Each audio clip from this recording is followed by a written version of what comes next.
Malaysia পুত্রজয়া প্রধানমন্ত্রীর কার্যালয় দেখতে গিয়ে এখানে লেকের সৌন্দর্য, মসজিদের সৌন্দর্য দেখার পাশাপাশি কিন্তু আমাদের পছন্দের খাবারও পেয়ে গেলাম। এই খাবারটা পেয়ে আমাদের কাছে মনে হয়েছে অনেকদিন পর আমরা আমাদের পছন্দের খাবার খাচ্ছি। আসসালামু আলাইকুম, কেমন আছে আপনারা সবাই? মসজিদের সৌন্দর্য দেখে আমরা যাচ্ছি প্রধানমন্ত্রীর অফিস দেখার জন্য। এর ফাঁকি দিয়ে আমরা খোলা মাঠের মধ্যে দাঁড়িয়ে সবাই মিলে একটু ফটোশুট করে নিলাম। এত সুন্দর জায়গা, চতুর্পাশে শুধু সবুজ আর সবুজ, মাঝখানে হচ্ছে সুন্দর ঝর্ণা। ঝর্ণার কাছে গিয়ে একটু ঝর্ণার সৌন্দর্য উপভোগ করলাম। করার পর তারপর আমরা যাচ্ছি প্রধানমন্ত্রীর অফিস দেখার জন্য। আচ্ছা, আপনারা দেখে বলবেন তো এটা দেখে কি বোঝা যাচ্ছে প্রধানমন্ত্রীর অফিস, না আসলে কোনো মসজিদের মতো লাগতেছে? দেখে মসজিদের মতো লাগলো, কিন্তু এটা হচ্ছে প্রধানমন্ত্রীর অফিস। যাই হোক, ওগুলো দেখতেছি। দেখার পর আরেকটা ছোট ঝর্ণা দেখলাম। ঝর্ণাটা দেখে আমরা সামনের দিকে যাচ্ছি। যত দূর যাচ্ছি শুধু চোখ জুড়িয়ে আসতেছে এর সৌন্দর্য দেখে।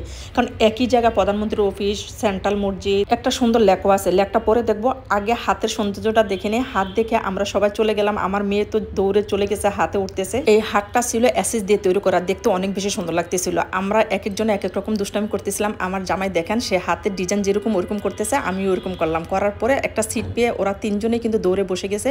কারণ আমরা এত হাঁটাহাঁটি করছি, ঘোরাঘুরি করতেছি, এত বিশাল এরিয়া, আমরা অনেকটা ক্লান্ত হয়ে গেছি। সিট যেখানে পাচ্ছি আমরা ওইখানে বসে যাচ্ছি। আর এখানে একটা সিঁড়ি আছে, সিঁড়িটা দিয়ে নিচে যাওয়া যায়। আমার ছেলে তো ওইখানে চলে গেছে, ওইখান থেকে সে সিঁড়ি দিয়ে উপরে উঠতেছে।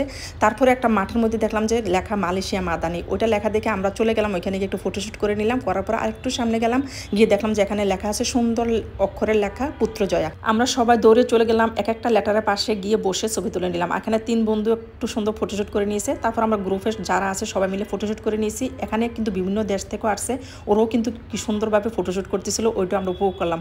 পরে ওইখান থেকে চলে আসছি খাবারের জন্য, আমরা খেতে যাব। দেখি এখানে সুন্দর শপিং মলে ঢুকে দেখলাম। দেখার পরে তারপরে সুন্দর লেকের পাশে চলে আসলাম। এই যে বলছিলাম না, এত সুন্দর একটা লেক, অনেক সুন্দর। এখানে শিপ চলতেছিল, শিপ করে কিন্তু লেকে ঘুরা যায়। আমাদের হাতে সময় না থাকার কারণে আমরা ঘুরতে পারি নাই।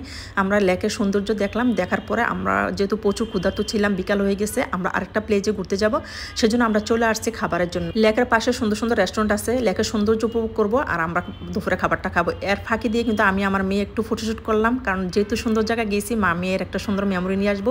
আর এই যে শিপ, এত সুন্দর শিপটা দেখতে অনেক সুন্দর লাগতেছিল। ইচ্ছা হচ্ছিল চড়ার জন্য, কিন্তু সময় না থাকার কারণে চড়তে পারি নাই। যেহেতু শিপে চড়তে পারি নাই, কিন্তু লেকের পাশে দাঁড়িয়ে ফ্যামিলি সবাই একটু ফটোশুট করে নিলাম আর আশেপাশের সৌন্দর্যটা একটু আপনাদের সাথে শেয়ার করলাম। ছেলেরা যখন খাবার অর্ডার করতেছিল, আমরা মেয়েরা তখন শপিং মলে ঘোরাঘুরি করতেছি। আসলে আমরা মেয়েরা শপিং দেখলে না টিকে থাকতে পারি না, যেখানে যাই কিনি আর না কিনি একটু ঘুরে হলেও দেখি। যাই হোক, শপিং দেখা শেষ, খাবারও অর্ডার করতেছে, আমাদেরকে ডাকছে কি খাবার অর্ডার করবে। আমরা চলে আসলাম, দেখলাম আসলে এখানে বিশাল বিশাল রেস্তোরাঁ, কিন্তু খাবারের দাম এত বেশি, আমরা আসলে গিয়ে দেখে অবাক হয়ে যাচ্ছিলাম। কিন্তু যেহেতু ক্ষুধার্ত ছিলাম, খেতে তো হবে, সেজন্য আমরা গিয়ে খাবারের মেনু দেখতেছি। মেনু দেখে এক একজন এক একটা বলতেছিল। লাস্টে আমরা একটা খাবার দিলাম, যেটা আরাবিয়ান খাবার। খাবারটা দেখে আমরা এত খুশি হয়ে গেছি, কারণ মালয়েশিয়াতে যাওয়ার পর আমরা আসলে তৃপ্তি সহকারে কোনো কিছু খেতে পারতেছিলাম না। এটা ফিশ মনে হয়, জল বার হচ্ছে চিকেন। ওয়াও, হচ্ছে দিয়ে বাবা চিকেন না, মজা হবে।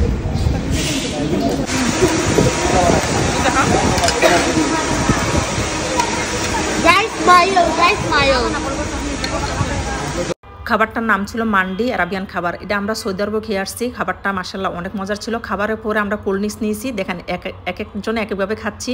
একটা কোল্ড ড্রিঙ্কসের মধ্যে 3 জনে 3 রকমভাবে খাচ্ছি। আর এদিকে আমার ছেলে স্ট্র দিয়ে জোড়া লাগিয়ে কত দূর থেকে সে কোল্ড ড্রিঙ্কস খাচ্ছে। এটা দেখে আমরা সবাই হাসাহাসি করতেছিলাম। বাচ্চাদের বুদ্ধি, বাচ্চাদের মাথা যখন যেটা আসে ওইটাই করে। আমাদের খাওয়া শেষ করে যখন চলে যাচ্ছি, যাওয়ার সময় দেখতেছি এখানে আইসক্রিমের দোকান। আইসক্রিম দেখে তো সবাই আইসক্রিম খাবে। আমার মেয়ে তো দেখেন এক হাতে কোল্ড ড্রিঙ্কস খাচ্ছে, আর এক হাতে হচ্ছে আইসক্রিম। ওই দেশে আইসক্রিমগুলো দেখলাম একটু লম্বা আকৃতির, এটা কেন জানি না। আমরা যখনই যেখানে আইসক্রিম খাচ্ছি, আইসক্রিমগুলো একটু লম্বার। যাক, আমাদের আইসক্রিম খাওয়া শেষ করে যাচ্ছি, দেখি একটা সুন্দর কিউট বেবি, এত আদর লাগতেছিল, মাশাআল্লাহ এত সুন্দর লাগতেছিল। আমি এই সুযোগে বেবিটার একটু ভিডিও ক্যাপচার করে নিলাম। যাই হোক, আমাদের ঘোরাঘুরি শেষ, আমরা আরেকটা জায়গায় ঘুরতে যাচ্ছি। আর একটা ভিডিও আসবে, সুন্দর একটা প্লেজার দেখার আমন্ত্রণ জানিয়ে আজকের মতো বিদায় নিলাম। সবাই ভালো থাকবেন, সুস্থ থাকবেন, আল্লাহ হাফেজ। আর এদিকে বাচ্চারা গাড়ির জন্য অপেক্ষা করতেছে আর দুষ্টামি করতে।